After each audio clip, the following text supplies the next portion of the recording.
Welcome to Hope is Here. My name is Greg Horn. We are talking about the comfortable cross. And we've been in a series called Are You a Fan or Follower of Jesus over the past 4 weeks, just on Monday and Tuesdays only. And we've been looking at things such as defining the relationship. In the first week, the second week, we looked at the open invitation.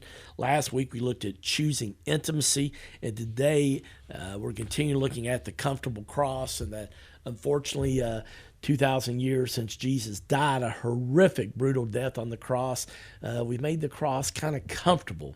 You know, we see it on necklaces, and we have it on churches, and we wear it on T-shirts and things, and yet we've probably got a little bit too comfortable with the cross. And we've been talking about how Jesus said in Luke chapter 9, verse 23, what's been the foundational verse for this series we've been doing on Mondays and Tuesdays on Hope is Here. Jesus said in Luke chapter 9, verse 23, if any of you wants to be my follower, you must give up your own way and take up your cross daily and follow me. And man, that involves dying to self each day. And we've been talking about John chapter 3, verse 30. It says, Jesus must increase and I must decrease. And yesterday we looked more about what it means having a comfortable cross. And if you missed yesterday's program, really encourage you to go to our website, hopeisheretoday.org. That's hopeisheretoday.org. And listen to that 14-minute program. We also have podcasts on all the major platforms. Hope you'll subscribe to those. And if you've been blessed by a program, please leave a comment. But we wrapped up yesterday saying that what God did for the cross, took something that was just a brutal, horrible thing and made it something powerful and positive, because when Jesus conquered that brutal, painful, horrific death on a cross and the tomb was empty 3 days later, what was back then, over 2,000 years ago, an emblem for shame, the cross now means victory, And that we can look to the cross for strength and power, and that God, uses our weaknesses. We wrapped up yesterday looking at 1 Corinthians chapter 1, verse 27, that God chose the foolish things of this world to shame the wise, and God chose the weak things of this world to shame the strong. And, it's not that God used the cross in spite of its weakness. He chose the cross because of its weakness. I mean, Paul says that God chooses the weak things throughout Scripture. God continually chose the weak over the strong. I mean, all throughout the Bible. I mean, look at it. Abraham was old. Jacob was insecure. Leah was unattractive. Joseph was humiliated. Moses stuttered. Gideon was poor. Samson was proud. Rahab was humiliated. Moses stuttered, and Gideon was poor. Samson was proud. Rahab was immoral. David had an affair. Elijah was suicidal. Jeremiah was depressed. Jonah was disobedient. Naomi was a widow. John the Baptist was eccentric, to say the least. And Peter was impulsive and hot-tempered. Martha worried a lot. The Samaritan woman that had several failed marriages. Zacchaeus was unpopular. Good old Thomas had doubts. Paul had poor health, and Timothy was timid. The Bible, friends, has a long list of imperfect misfits who discovered that weakness is strength. So God, please do for us what you did for the cross today. Though it seems backwards to us, God teaches us that when we think we're strong, we're actually really weak. But when we acknowledge our weaknesses and humble ourselves before the Lord, He puts ourselves in a position to receive His strength. Paul goes on to talk more about this truth in his second letter to the Corinthians in chapter 12, verses 8 through 10, when Paul says, 3 times I pleaded with the Lord to take it away from me. But He said to me, my grace is sufficient for you. My power is made perfect in your weakness. Therefore, I will boast all the more gladly about my weaknesses, so that Christ's power may rest on me.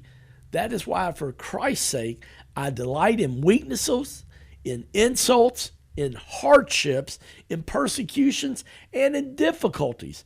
For when I am weak, then I am strong. Paul says, I delight in my weaknesses, because when I was weak, then I am strong. Now, I don't know anyone who, naturally delights in her weakness. In fact, most of us go to great lengths, don't we, to disguise our weaknesses. Like if you're on a job interview, somebody will ask you, hey, what's your greatest weakness? Well, how do you answer that? Well, I'll tell you what you don't do, right? You don't tell them your weaknesses, because if you do, they're probably not going to hire you. And you don't say, I'm never on time. I constantly procrastinate. I have trouble getting along with my coworkers. I'm not sure how even to turn on a computer. I mean, you definitely don't say those things, right? But you got to say something. So what do you say? So you try to come up with a weakness sounds more like a strength. I can be a little bit of a perfectionist, or you say, I tend to be a bit of a workaholic. And why do we do that, friends? Well, because in our world, in our economy, weakness isn't a strength. Strength is strength. And what's funny is there's over 2,000 self-help books published every year that communicate one message. You can do it. You have what it takes. Look deep and find the strength within yourself. But Paul says strength comes when we realize our weakness. I love this quote by Joni Eareckson Tada. She said, deny your weakness and you will never realize God's strength in you. Friends, talking about somebody that, it's one thing to say something, it's another when you live it. Joni Eareckson Tada, when she was 17 years old, dove into the Chesapeake Bay. After misjudging the shallowness of the water, she wound up having a fracture between the fourth and fifth cervical vertebrae, and she became a quadriplegic immediately. During her 2 years of rehabilitation, Joni says in her autobiography called Joni, she experienced anger, depression, suicidal thoughts, and religious doubts. However, during occupational therapy, she learned to paint with a brush between her teeth and began selling her artwork. She also writes this way, although for most writing tasks she relies on voice recognition software. To date, Joni has written over 40 books and she's recorded several musical albums. Joni has definitely had to rely in her weaknesses. She's had to learn to rely on God's strength.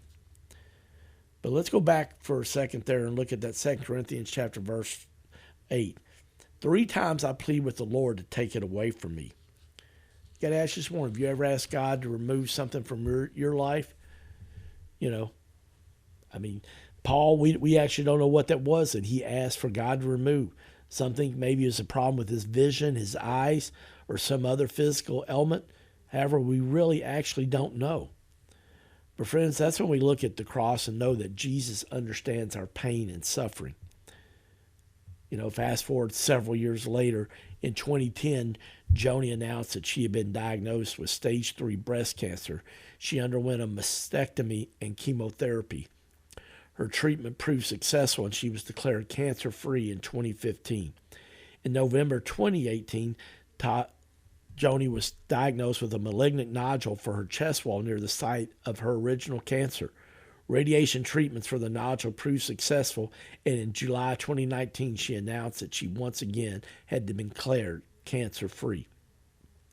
Joni is now 75, and she lives her daily life in a wheelchair for 58 years, battling cancer twice, and just continues to face health challenges. She's recently been diagnosed with scoliosis.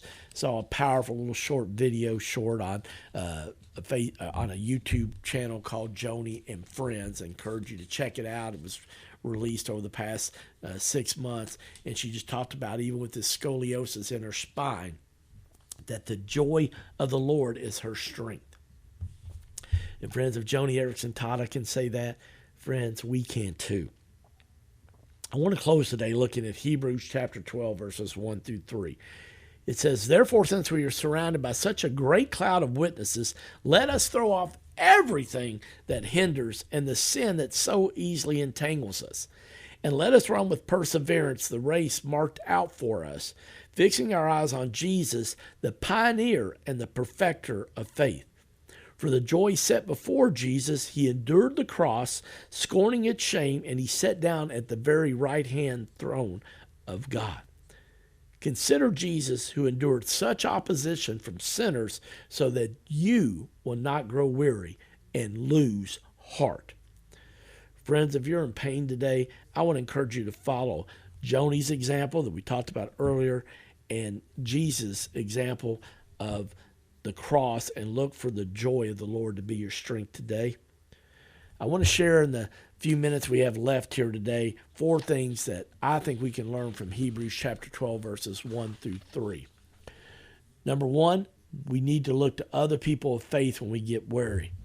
It talks about there in verse 1, we are surrounded by a cloud of witnesses. Okay? Well, yeah, friends, we are.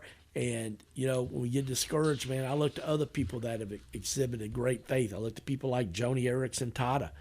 Okay, I look back to my father back when he was alive, that I saw him go through trials and tribulations, yet he would just press into the Lord and trust him. My mom, still to this day, just a tremendous example of faith. Max Apple is a guy that I reach out to, and a guy that just models faith for me. Gordon Walls, 2 guys that really, really have been a blessing to my life and tremendous men of faith. A second thing that we can learn from Hebrews chapter 12, verses 1 through 3, sometimes when we're hopeless, if we have an area of sin in our life that is separating us from God, that's keeping us from having peace and freedom, then we need to take a look at that. It talks about that in the last part of verse 1 in Hebrews chapter 12. Let us throw off everything that hinders and the sin that so easily entangles us. Friends, Satan's good. He just kind of subtly walks in and just kind of works in something in our schedule that, first, it's not that big a deal. But next thing you know, we just start to develop an ego and we start to edge God out. I love that acronym, EGO, edging God out. It may be one of those things where, you just start to have 1 glass of wine at dinner. Next thing you know, a couple weeks later, it becomes 2 glasses. Then a couple months later, it becomes, you're drinking 2 glasses, then you start drinking the whole bottle. And next thing you know, you're an alcoholic. Or maybe it's a thing where, when you're discouraged, depressed, you start to go shopping and you start running up a credit card. Well, then you get a second credit card. And next thing you know, you numb the pain. You've got like 4 credit cards maxed out to the max, and you've got a financial struggle. The fact of the matter, friends, we need to address those things. And the very simple way to do it is just ask for help. Let somebody know. And, man, there's power and freedom, and the healing can start to begin when you do that. A third thing that if we're going to have hope is we can't quit. We got to persevere, okay? It talks about that at the end of verse 1 in Hebrews chapter 12, verse 1. Let us run with perseverance the race marked out for us. We all have a race to run, friends, but we cannot quit. And I think Satan's greatest tool is discouragement. Galatians chapter 6, verse 9 says, do not grow weary in doing good, for at the proper time you will reap a harvest if you do not give up. So do not give up today. And the fourth and final thing I think we can learn from Hebrews chapter 12, verses 1 through 3, is when we are hopeless, we need to look to Jesus in the cross. I love what it says there in verse 3. Consider Jesus, who endured such opposition from sinners, so that you will not grow weary and lose heart. And it talks about in verse 2 that he endured the cross, scorning its shame, but now he sits down at the right throne of God. Fortunately, out of time, but if you've been blessed by this program, I hope that you'll share it with somebody else, and know today that you can have confidence in the cross because Jesus conquered death, and hope is alive through Jesus. I'm Greg Horn, and this is Hope is Here.